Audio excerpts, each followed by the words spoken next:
السلام علیکم ناظرین، ملتان اپڈیٹ کے ساتھ میں ہوں آپ کا میزبان عاشق پٹھان۔ ناظرین، آج ہم موجود ہیں بستی خداداد وارڈ نمبر 6 میں، جہاں ایک بہت ہی افسوسناک واقعہ پیش آیا ہے۔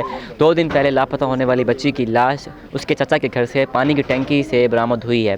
پولیس نے لاش کو نشتر اسپتال منتقل کر کے مزید کارروائی شروع کر دی ہے۔ چند روز قبل لاپتہ ہونے والی 6 سالہ ہمنا کی لاش چچا کے گھر کے پانی کی ٹینکی سے برآمد۔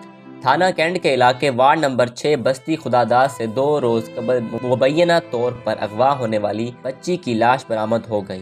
پولیس حکام کے مطابق ہمنا نامی بچی کی ڈیڈ باڈی چچا کے گھر کی پانی کی ٹنکی سے برآمد ہوئی ہے، جبکہ بچی کو تشدد کر کے قتل کیا گیا ہے۔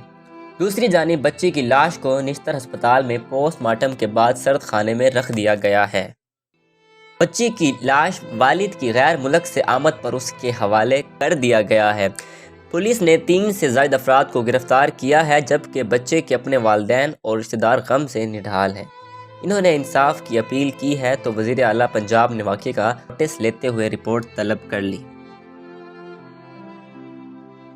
بچی کے نانا کا کہنا ہے کہ 2 روز قبل بچی لاپتہ ہوئی تو ڈھونڈنے پر بھی نہ ملی۔ پھر اچانک ایک دن ٹینکی سے آنے والے پانی میں جھاگ اور بو محسوس کر کے ٹینکی کو دیکھا گیا تو بچی کی لاش ٹینکی میں تیر رہی تھی۔ قتل کی وجہ ابھی تک سامنے نہیں آ سکی، جبکہ پولیس مزید تحقیقات کر رہی ہے۔